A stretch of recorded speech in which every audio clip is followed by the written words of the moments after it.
Á síðustu árum hefur ferðafólki stórfjölgað á Íslandi. Meira en 80% erlendra ferðamanna segjast koma til að kynnast stórbrotinni, óspilltri og einstæðri náttúru landsins. Útlendingarnir koma flestir í land í flugstöð Leifs Eiríkssonar og æ fleiri leigja sér bíl til að aka á milli staða, lang flestir eftir venjulegum þjóðvegum, en líka á vegum og slóðum sem liggja inn í óbyggðir eða upp á hálendið. Hluti erlendu ferðamannanna kemur með bíla sína til Íslands með ferjunni Norrænu sem kemur í höfn á Seyðisfirði. Bílaflotinn sem kemur hér í land á Seyðisfirði er afar fjölbreyttur, allt frá smábílum upp í stóra og öfluga húsbíla og aldrifstrukka sem dreifast byggðir landsins og óbyggðir. En auðvitað eru Íslendingar ennþá fjölmennastir á vegum og slóðum landsins og lang flestir leggja af stað frá stærsta þéttbýlinu á höfuðborgarsvæðinu. Hringvegurinn og helstu þjóðbrautir landsins eru orðnar það góðar að aðstæður á þeim ætti ekki að koma ökumönnum á óvart nema ef mjög hvasst er eða vont vetrarveður. Á fjölförnustu stöðum þar sem að sviftivindasama getur orðið undir fjöllum, svo sem á Kjalarnesi eða undir Hafnarfjalli, eru skilti sem sýna meðalvind og vind í vindhviðum í metrum á sekúndu. Því meiri sem munurinn er á þessum tölum, því meiri sviftivindar. Ef talan er rauðlituð þýðir hún að hafa ber sérstakan vara á, jafnvel að hætta við að fara lengrin á vegakaflan, einkum ef að bíllinn er léttur, hár og tekur á sig mikinn vind, eða dregur eftirvagn.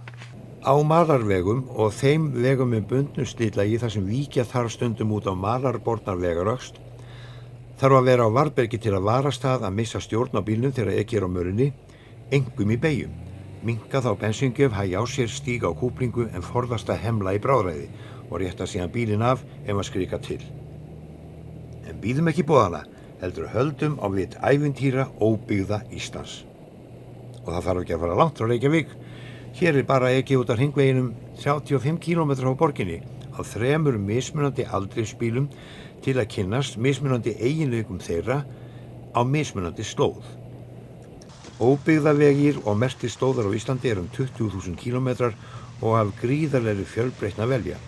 Að sama skapi geta þessar slóðir hentað ólíkum bílum misvel og því mikilvægt að vita sem mest bílana og þá leið sem ættin er að aka og velja sér leið og bíl í samræmi við það. Jafnvel þetta stutt frá Reykjavík eru staðir með stórbrotnu útsýni til jökla, fjalla og vatna, í þessu tilviti til norðurs frá Ölkelduhálsi til Þingvallavatns og Þórisjökuls. Við veljum stutta leið upp í Innstadal fyrir norðan Hellisheiði sem dæmi misjafnan slóða með 4 mismunandi erfiðleikastigum. Í fyrstu er leiðin sæmileg, jafnvel fyrir venjulega fólksbíla. Þessi bíl AMC Eagle eða Örninn var á sínum tíma fyrsti bílinn af svonefndri crossover eða umskiptingargerði í Ameríku, það er fólksbíl með 7 cm meiri veghæð en venjulegur alveg eins fólksbíl. Á slíkum bílum er hægt að komast furðu margar óbyggðarleiðir á Íslandi ef ekið er með lagni, en síðan geta komið aðstæður, til dæmis bratti, þar sem drif á einum öxli er ekki nóg, bílinn spólar. Á Erninum er hægt að setja í aldrif og það breytir öllu eins og sést. Crossover eða umskiptingsbílar með aukna veghæð og fjórhjóladrif eru kallaðir jepplingar eða sportjeppar á Íslandi, jafnvel kallaðir jeppar í auglýsingum, þóttu við eigum eftir að sjá betur á eftir að þeir standa varla eða ekki undir síðastalda nafninu. Það sjáum við þegar við horfum á næsta bíl hér á ferðinni, gamlan Subaru, en bílar af þeirri gerð voru fyrstu crossover eða umskiptingsbílar sem framleiddir voru í fjöldaframleiðslu í heiminum. Með flatri boxaravél fremst, þyngdarpunktur því bæði lágur og framarlega, það er mikilvægt atriði þegar að ekið upp mikinn bratta og þyngdin færist aftur á við. En mikilvægara atriði er að hann er bæði með háu og lágu drifi og nú sjáum við hvað miklu munar það þegar við etjum Subarunum á mun brattari brekku við hliðin á brekkunni sem Örninn komst upp. Örninn komst ekki upp þessa brekku vegna þess að lægsti gírinn var ekki nógu lágur. Með því að setja Subarun strax í lægsta gír í lágadrifinu og aka honum alla leiðina eins hratt í þeim gír og með sem jöfnustu hrað á und er, kemst hann upp þessa bröttu brekku sem jafnvel ekta jeppar hefðu átt í vandræði með því að þyngdarpunktur þeirra er hærri, bara hreint ótrúlegt að sjá þetta. Hér sjáum við dæmið það hvað miklu máli skiptir að velja heppilegan gír eða gíra og hraða þegar að farið upp brattar brekkur og torfærur. Lægsti gír á Erninu var of hár, Fyrsti gír á lágadrifinu á Subarúnu passaði alveg en lægsti gír á þessum jeppa reyndist hins vegar of lágur af því hann náði ekki heppilegum hraða í honum.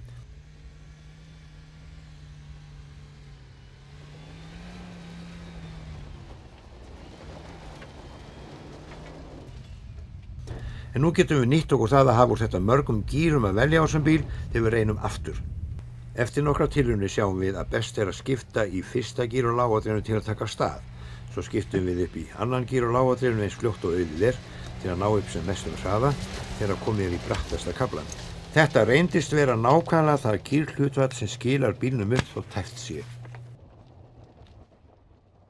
Þegar komið er inn í Innstadal fyrir slóðin að verða erfiðari yfirferðar og hér sést meðal bílana einn af hinum fjölmörgu vinsælu jepplingum sem göngumaður hefur af skynsemi sinni ekki árætt að fara lengra á. Heldur farið úr honum hér til gönguferðar inn í dalinn. Skammt fyrir innan er að sjá fyrirbæri sem því miður sést allt of víða. Jarðvegurinn er gljúpur fyrst á vorin og líka í miklum rigningum þegar fyrsti slóðin fyrir að grafast niður og verða illfær.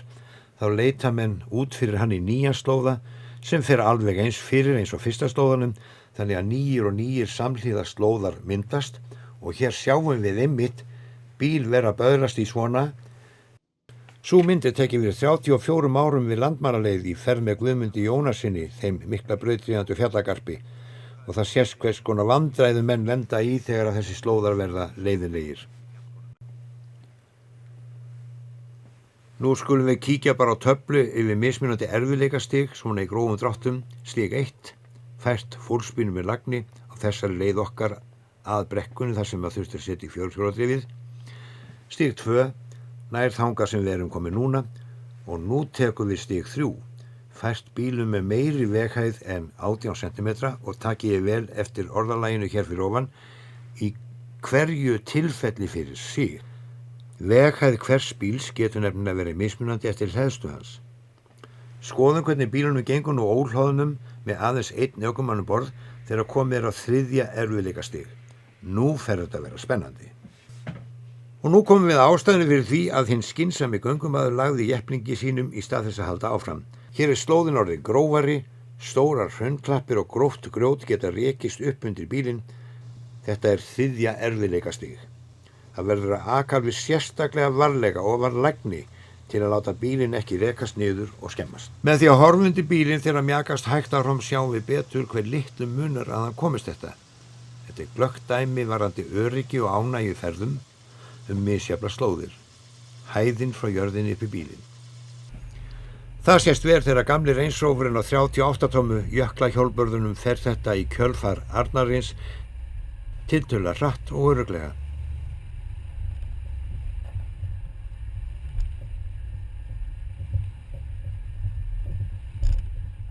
En það verður aðtuga fleira. Það er ekki síður stórt atriði að hæð undir hvern bíl, svonefnd veghæð, getur verið mismunandi eftir því hve hann er mikið hlaðinn. Hér sjáum við hvað hátt er undir örninn ef aðeins einn er um borð. Brúsin er 21 cm á hæð og veghæðin þar sem hún er minnst reynist vera 20 cm. Það er ekki nóg að skoða undir bílina framan, heldur alla leið aftur. Hér liggur púströr þvert undir örninn og veghæðin er aðeins 18 cm. Og hér er tengidrif fyrir fjórhjóladrifi líka í þeirri hæð. Við sjáum að bílinn hefði alls ekki mátt vera hlaðinn áðan, þá hefði hann ekki komist klakklaust yfir hindrunina. Atriðið er að láta stein og hindranir fara undir bílinn öðru hvora megin, helst hægra megin á þessum bíl. Að aftan er drifkúlan lægsti punktur, en öxullin sem hún er á er heill og fjadrar ekkert niður þótt bílinn sé hlaðinn. Þannig ekki þarf að hafa áhyggjur af því hér aftan hvað bílinn er mikið hlaðinn. Nú skulum við mæla veghæðina undir nokkra bíla. Notum þennan brúsa sem mælingatæki, 21 cm hér á milli. Stingum honum hér undir og sjáum hvort hann kemst undir bílinn og hvar er lægsti punktur. Nákvæmlega 21 cm hér.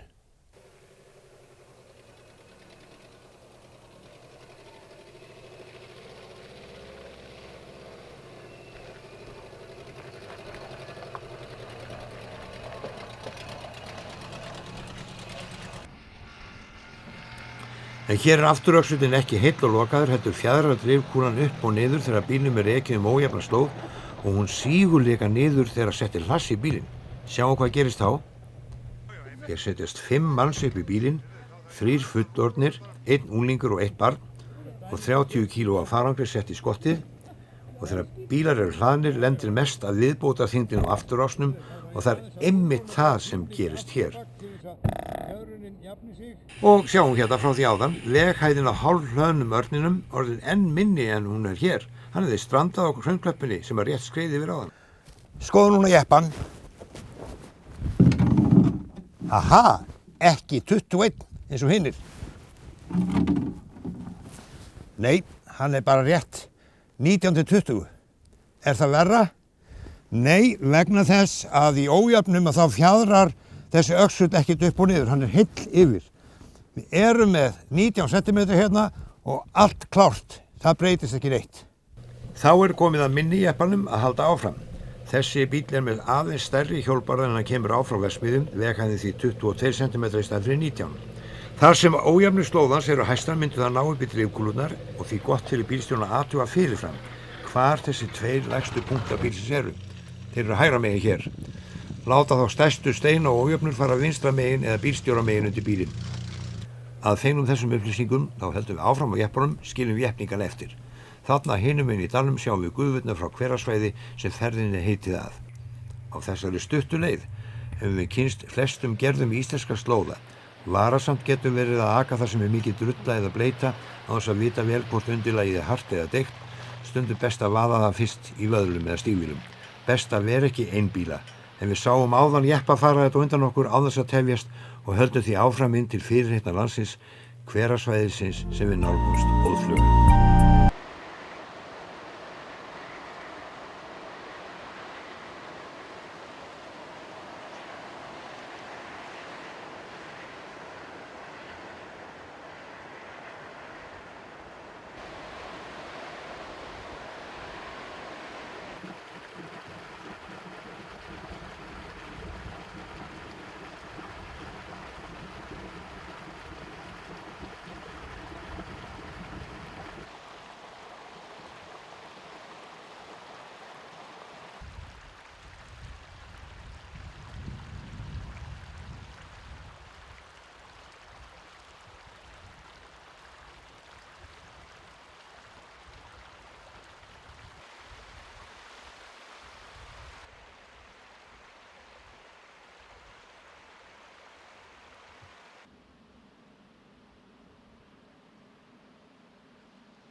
Sjáum á korti nokkra leiðir sem hægt er að fara á flestum aldrisbílum. Kjalvegur er yfirleitt fær öllum bílum frá júní til október en á miðjum kili er frumstæður og grófur kafli þar verður að fara með gát. Á Reykjanesskaga eru nokkra leiðir sem eru færar flestum bílum. Við fórum áðan upp í Innstadal en vegurinn verður erfiðar eftir því sem lengra dregur eins og við sáum áðan. Hringvegur Lakagíga er fær flestum aldrisbílum með sæmilegri veghæð en mismikið vatn getur verið í ánum á þeirri leið eins og flestum öðrum óbyggðarleiðum. Hér er einum af nýjustu jafningunum, ekið yfir eina ána á þeirri leið. Mikilvægt er að fara sem hægast yfir en ekki með gassa gusugangi.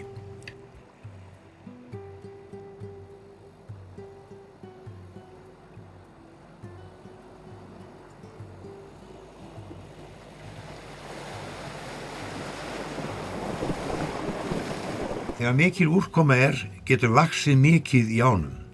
En á okkar tímum tækni og netupplýsinga á að vera hægt að sjá það fyrir, bæði með því að fylgjast með fréttum veður og færð, en líka með því að fara inn á vefinn veður.is með DE.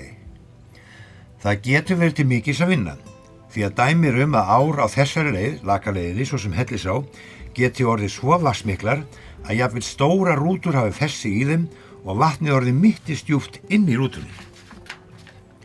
Skoðum til dæmis spár fyrir veðurstöðvar nálægt Lakaleiðinni, Laufbali til dæmis. Hér er gefið upp hver áætluð heildarúrkoma næsta sólarhringsverði. Ef hún er talin verða 10 mm eða meiri er hægt við að vaxa mun í ánum. Síðan er hægt að fara inn á veðurathuganir, neðar á síðunni, og sjá hver úrkoman hefur verið síðustu dægur, jafnvel 6 daga. Með því að leggja saman úrkomuna sem komin og þá úrkomu sem í vændum þá er þetta að sjá fyrir hve mikið verði í ánum. Fjallabaksleiðir nyrðri og syðri eru vinsælar og fallegar. Sú syðri verður yfirleitt fær síðar en sú nyrðri og heldur erfiðari yfirferðar. Sú nyrðri verður yfirleitt fær í miðjum júní inn í Landmannalaugar að vestanverðu og inn í Hólaskjól að austanverðu, en miðhlutinn opnast síðar. Þessi 2 hlutar eru líka yfirleitt auðveldari til aksturs en miðhlutinn. Nú skulum við skjótast inn á hina vinsælu fjallabaksleið nyrðri, öðru nafni Landmannaleið, og það er nú ekki amalegt að aka fyrst upp landsveit með sjálfa Heklu framundan.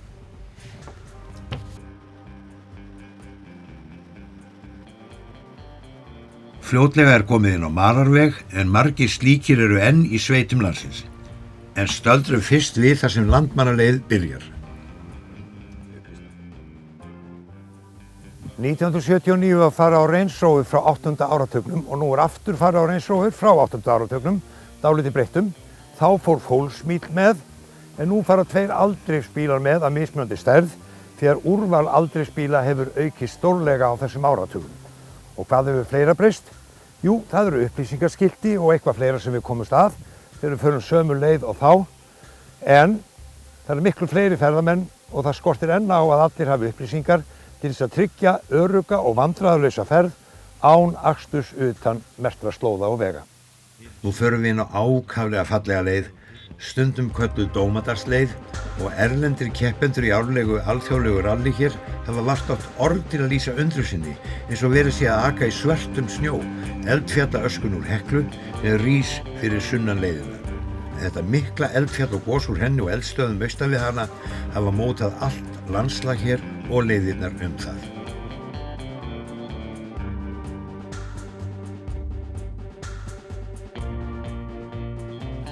Slóðin breytist í hrauninu við Varanhnjúka, verður krókótt, holótt, niðurgrafin og blind á köflum. Það verður að gæta sín vel á grjóti í köntunum, vera á varðbergi gagnvart umferð á móti, en víða á óbyggðaslóðum erfitt að víkja. Svona slóður eru afar breytilegar eins og vænta má. En þótt varla sé hægt að mæla með því, má komast á venjulegum fólksbílum við góð skilyrði inn í Landmannalaugar með lagni, ef ekki of mikið við ánum.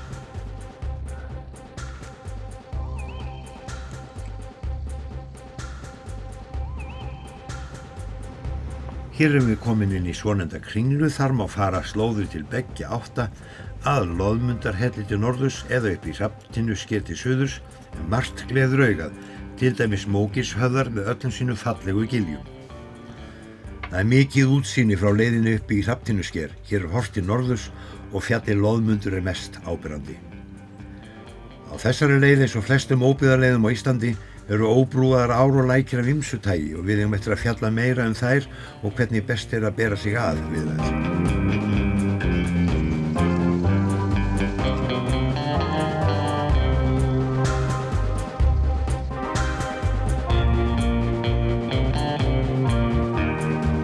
Það er áliðið sumars en umferð óbyggðaslóðir hefur vaxið á öllum árstímum undanfarin ár. Hér eru útlendingar á stórum trukk. Þeir þurfa að passa sig, þessi þungu bílar, þeir geta sokkið niður.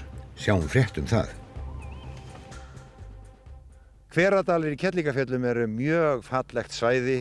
Hér eru rjúkandi hverir í sambýli við ís, mikil litadýrð og margir útlendingar hafa ánægju af því að koma hingað. En það tókst illa til hér í gærkvöldi og vekur umhugsun það hvernig við erum á vegi staddir í þessum málum á hálendinu. Ferðalangarnir komu akandi niður þennan slóða sem venjulega er ekið niður að hverasvæðinu Hveradölum. Þá datt þeim allt í hug að fara út af slóðanum því að hér eru nokkrir rjúkandi hverir. Og svo var ekið á tröllatækinu niður að hverasvæðinu og á milli tveggja hvera gaf auðvitað allt eftir og þarna festist bíllinn. Í stað þess að sjóða sér ef til vill mat í þessum hverum, stefndi í það að það yrðu sjáðnir hjólbarðar. Og hér sjáum við þá vegalengd sem að þetta fólk hefði þurft að ganga til þess að njóta þessara náttúrugersema. en í þess stað var ákveðið að fara á næstum því 8 tonna bíl til þess að spara sér sporin. Núna þegar þessi orður töluðu búið að lagfæra eins og hægt svaði þar sem bíllinn lenti á bólakafi. Það var engin leið að ná honum upp nema að kalla til björgunarmenn og lögreglu og það var verið að bisa við þetta bæði í gærkvöldi og fram eftir degi í dag, enda bíllinn þungur og stór. Bíllinn svo þungur að það þurfti að leggja járn til þess að geta komið honum upp á slóðan aftur. Bíll á borð við þennan eiginlega sjálfum sér nógur í svona Íslandsferð. Eldsneyti til allra ferðarinnar jafnvel og matur.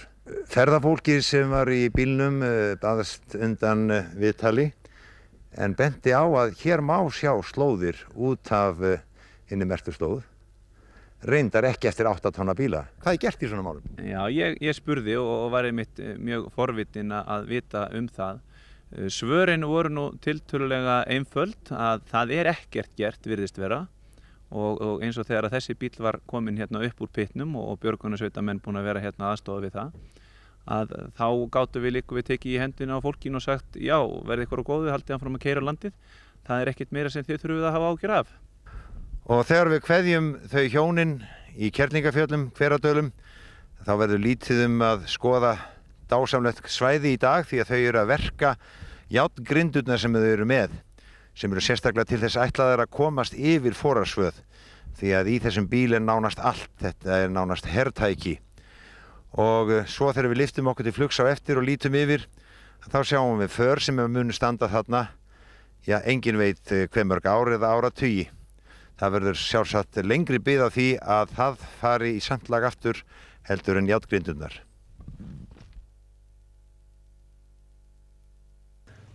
Nú förum við að sjá ljót ummerki akstur utan merktra vega og slóða og þær hverfa ekki svo glatt. Þetta bagalegt því nú erum við að nálgast landmannalauga sjálfar sem mikilvægt að varðveita umhverfið vel.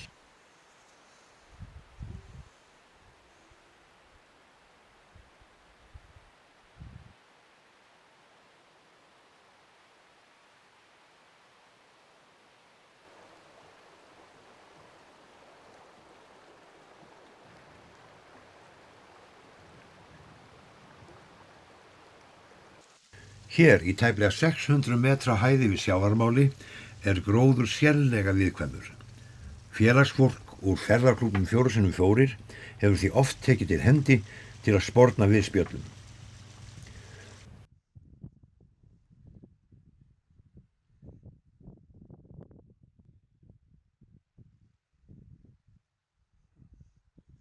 Nú erum við komin austar á Fjallabaksleið niður í Eldgjá.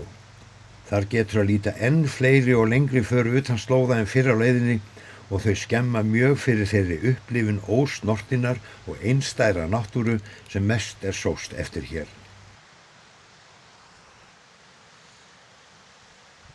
Sumarið 1979 vorum við hér á ferð með Guðmundi Jónassyni á sömu slóðum að skoða það sama og nú, sjáum brot af því.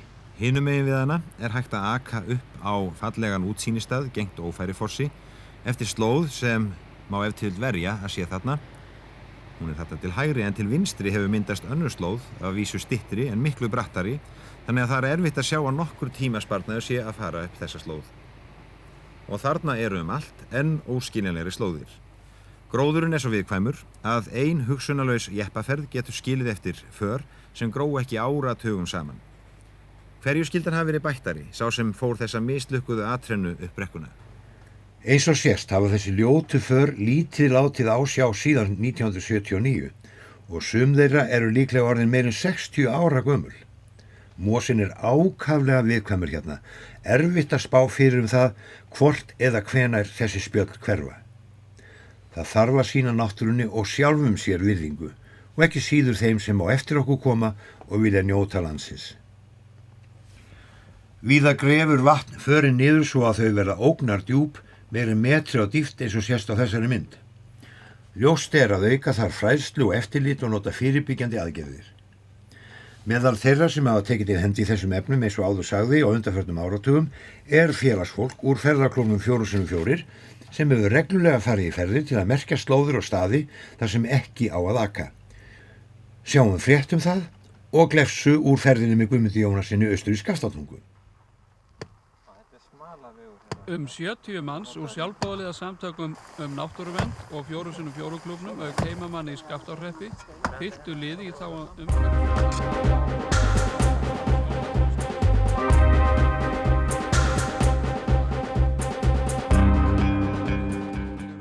Fyrst og fremst að leiðbeina ferðamennum svæðið, merkja slóðirnar þannig að þeir komist leiðar sinnar án þess að villast inn á villuslóðir og síðan að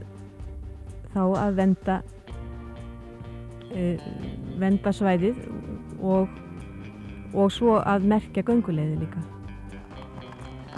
Jóhanna B. Magnúsdóttir einnig fyrrverandi formaður sjálfboðaliða samtakana en það eru bæði opinberir aðilar og einkaaðilar sem skipuleggja og styrkja þetta verkefni.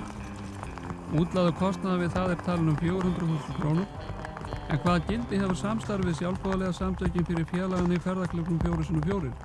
Hefur mikið gildi fyrir ferðaklúbbnum 4x4 því að eitt af stærstu markmiðum ferðaklúbbsins 4x4 er að hugsa landið okkar og reyna að vinna í því að gera það ef það er hægt betra heldur en það er í dag og við höfum lagt tölur að vinna á okkur í því að laga slóða og gera þetta svona þannig að menn séu ekki að þvælast einhvers staðar þess að það eigi ekki að vera.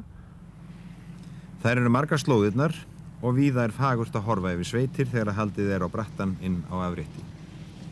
Þessa dagana liggja leiðir margra upp til heiða og margir vegir og vegaslóðar eru einkum notaðir í smalamennsku. Slíkar slóðir er óhjákvæmilegt að fara og víða hafa sveitarfélög rutt slóða og gert vegi í þessu skyni.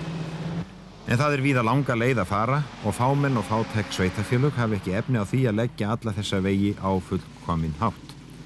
Sums staðar hafa svona slóðir fundið að stað mikilli gróðureyðingu og annar staðar hert á upplæstri. Að þessu sinni er ekki tök á að sýna þá staði sem gefa gleggsta mynd af svona upplæstri, en það er víða hægt að finna hliðstæður sem gefa hugmynd það hvað átt er við.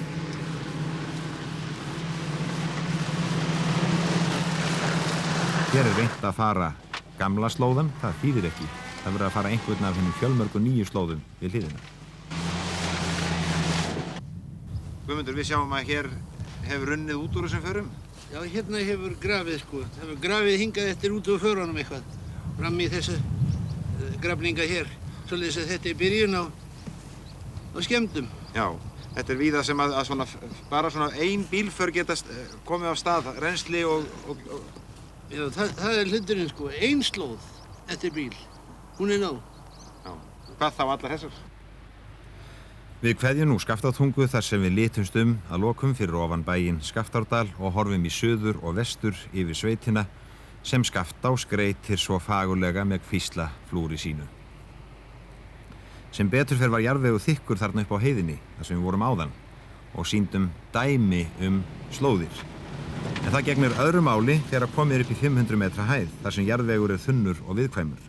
Þessi slóð er fyrir sunnan Eldgjá þar sem syðri Fjallabaksleið liggur í suðvestur af þeirri nyrðri og vatni er þegar byrjað að grafa sig hér niður eftir förunum. Fyrst hefur verið farin hér ein slóð en þegar vatnið og umferðin hefur grafið hana svo niður að hún verður illfær þá er farið að fara aðra slóð við hliðina og síðan koll af kolli uns heilu hlíðarnar eru orðnar eins og blóðrisa bök eftir hýðingar. Bregðum okkur nú norður í land inn á hálendi þar. Úr ýmsum ólíkum slóðum er að velja mismunandi erfiðum.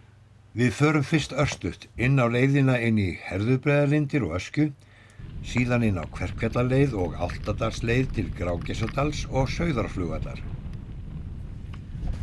Leiðin inn í Herðubreiðarlindir og Öskju og síðan áfram Dyngjufjallaleið eða Gæsavatnaleið er greið til að byrja með, en 2 ár Grafarlandaá og Lindaá geta verið varasamar, eins og sést á frétt af vandræðum ferðamanna í þeirri síðarnefndu. Það er ekki fleiri óbrúðar ár á leiðinni í Öskju og Herðubreiðarlindir svíkja aldrei.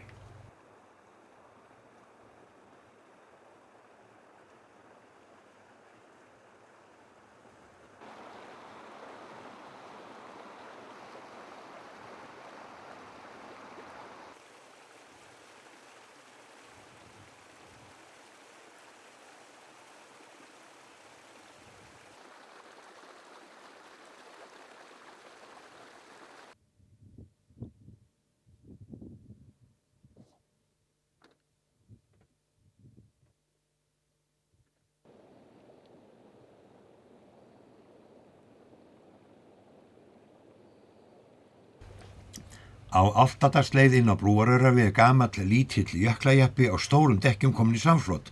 Það er bæði æskilegt og skemmtilegt. Þjóðarfjallið Herðubreið í baksýn. Í góðu veðri er mikið víðsýni, þriðja hæsta fjall landsins Kverkfjall blasa við í fjarska.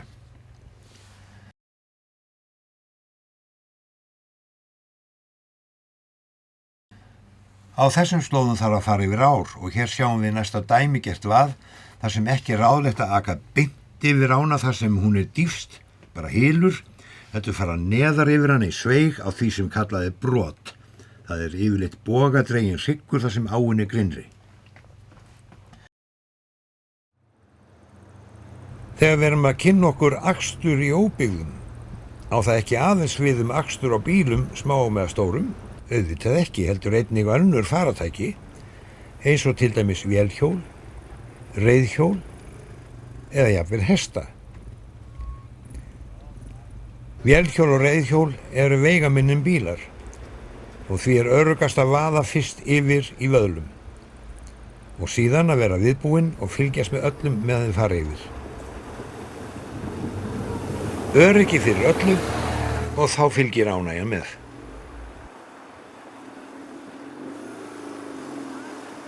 Auk leiðarinnar inn í Laka sem kom fyrr við sögu hjá okkur eru nokkra skemmtilegar óbyggðaleiðir á Suður- og Suðausturlandi.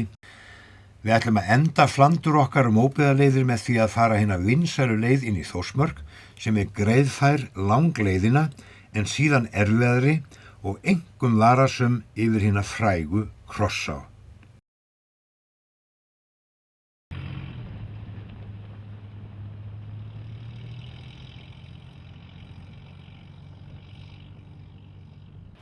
Gígjökull í Eyjafjallajökli gnæfir yfir þar sem við leggjum Jökulsá. Stærri jeppinn hefur komist örugglega yfir og er til taks þegar sá litli fer á eftir honum og á ekki neinum vandræðum heldur. Allur var einn góður. Svona verður þetta miklu öruggara og áhyggjulausara og yfirleitt tekur það styttri tíma. Það finnst nefnilega tími þegar ekki lent í neinum vandræðum og hægt að halda áfram með allt í lagi.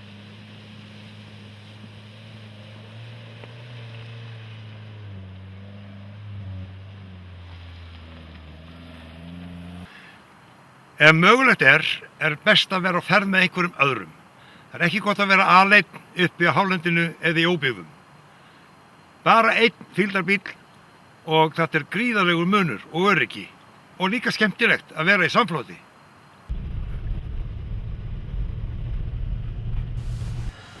Á næsta vaði vill svo til að stór bíll fer yfir ána á undan okkur. Stundum getur verið vissar að bíða bara eftir því að einhver annar fari yfir ána áður maður leggur í hana sjálfur.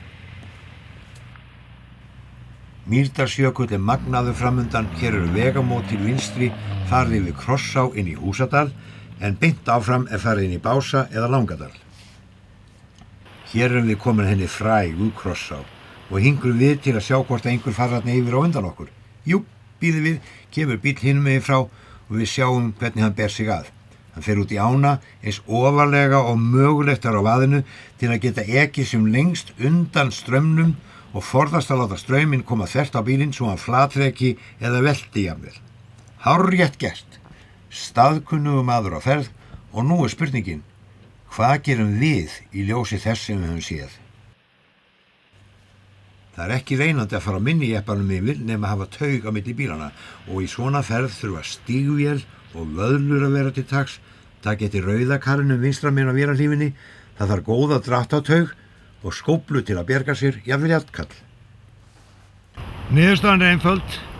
Við skulum ekki reyna að koma þessum minni jeppa yfir ána, jafnvel þótt við höfum þann helsta búnað sem þarf og einfaldasta til þess að reyna að gera þetta öruggt, þá er það ekki alveg nógu öruggt. Við getum annars vegar farið í stærri jeppanum yfir, eða, sem er kannski langt best, að taka okkur bara tíma. Gera þetta í fyrramálið, því að það er miklu minna í ánni á morgnana heldur en á kvöldin. Í ferðinni með Guðmundi Jónassyni 1979 fórum við að Krossá, skömmu eftir að bíll hafði lent á stórum steini í ánni og oltið. Þar sýndi Guðmundur okkur að það sem ég minntist á áðan, járnkall, þegar ég sýndi nauðsynlegasta búnað, það væri ekki út í hött. Guðmundur hafði alltaf með sér slíkt verkværi sem hann nefndi gríðarvöl og lét sig ekki muna það að vaða út í Krossá, eins og þarna sést, finna steinin illvíga og losa hann og fjarlæga. Já, og Guðmundur sýndi okkur líka helstu verkfæri og varahluti sem gott væri að hafa með sér á ferðunum. Það er ekki víst að allir nenni að taka þetta allt saman með sér. Föðurland, ullafatnaður, handhægur, vassþéttur, hlíðafatnaður. Þetta eru allt smáhlutir en geta ráðið úrslitum. Að sjálfsögðu þarf ekki að minnast á hluti eins og kerti, viftur, platínur, kveikjulok, háspennukefli, verkfæri og dráttartaugar. Það má nefna úðadós til þess að þurrka brautt rafkerfi, gott límband, ófæru tjakk og mat. Nú áttavita og ferðaútvarp, fjarskiptatæki, sem oft eru lítil og handhæg. Það var ákaflega gott að hafa þessi litlu göngutæki því að straumurinn sér fyrir því oft vassflaumurinn að það heyrist illa. Það var göngutæki á stuttum leiðum líka. Nú, gott spil oft á við heilan bíl og ekki má gleyma skóflunum. Mikilvægt atriði að heilleg ferðaáætlun sé jafnan fyrir hendi og að ferðir og fyrirætlanir séu jafnan ekki algert einkamál ferðalangana, heldur hafi einhverjir vinir eða aðstandendur vitneskju ferðalagið og bregðist við ef eitthvað fer úrskeiðis. Þá getur verið rétt að hafa fyrirfram fest taug í dráttarkrókin undir bílnum að framann, taka hann síðan inn yfir hlíðarúðuna, renna síðan rúðum upp og festa kaðarinn. Það getur nefnilega verið erfitt að finna kaðarinn þegar bíllinn er komin á kaf í ána. Allt í lagi að aka með kaðarinn svona ef stuttir á milli vatnsfalla, ef þörf skapast og einhver vill daga bílinn, verður það miklu auðveldara en ella. Ekkert er nýtt undir sólinni, segir máltæki eins og sést af því að þetta atriði sem við vorum að sýna bara á góma í ferðinni góðu með Guðmundi Jónasinni hér árið. Við vorum þá á 2 bílum, Lada Nova, venjulegum fólksbíl og Range Rover jeppa Guðmundar og hann sýndi hvernig vissara væri að hafa taug strax bundna í dráttarkrók undir fólksbílnum að framann og festa hana með hliðarúðunni. Síðan var ætlun að sýna þegar fólksbíli færi út í ána og festist kannski þar, hve miklu auðveldar að Guðmundur ætti að koma til bjargar. Sjáu nú hvernig þetta fór. Jæja Guðmundur, þá að hafa öryggið fyrir öllu. Þessum fólksbíl ekki svona alveg treystandi til þess að fara hérna yfir Jökulsá. Nei, við setjum það hérna bara skottan í. Já, og þú ætlar að skrúa þetta svo þetta losni ekki. Það getur húkast úr, sko. Já, svo það er betra heldur en að hafa þarna krók. Hafa kaðarinn strax í honum svo við getum kippt í hann á jeppanum. Ef hann svelgist á í ánni. Svo, þetta bara inn fyrir. Já, inn gluggann bara? Já. Það er ekki oft sem að sé svona lítið þessar á? Nei, það er vanta vatnið. Vanta vatnið? Já, það er nú kannski vissar að vera í einhverju... Já, ég næ mér þá hérna í vöðlu bara og... Já. Já, ég er að reyna að komast yfir þetta. Ég sé ekki að það er lítið í henni.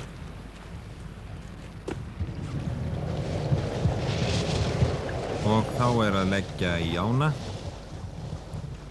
Það er mikilvægt atriði í ferðalögum að vera ekki einn á ferð og það er mikið traust að því að hafa jeppan á undan.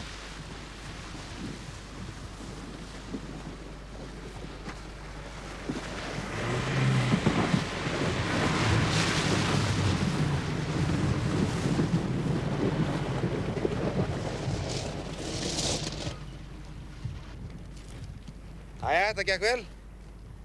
Og þó kannski ekki nógu vel, það bíllinn tók niðri á dálítið stórum steinum þarna í ánni og þetta er kannski ekki alveg það sem við áttum að gera, að fara yfir þess á. Því að þó ég væri með Guðmund Jónasson á undan mér og kaðalinn hérna og allt klárt eins og sagt er, þá var ég nú sjálfur ekki nema bara svona strigaskóm.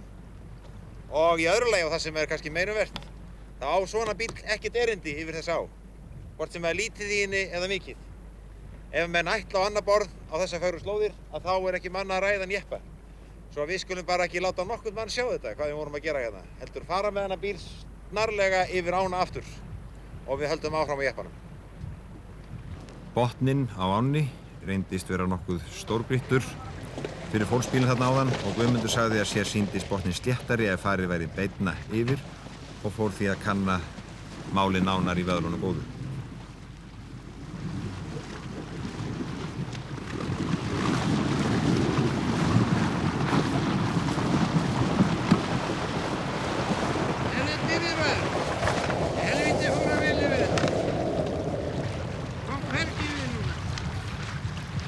Fyrir innan Jökulsá er Hlemmi skeið, lítið í sprænum þar og fyrirheitna landið blasir nú við.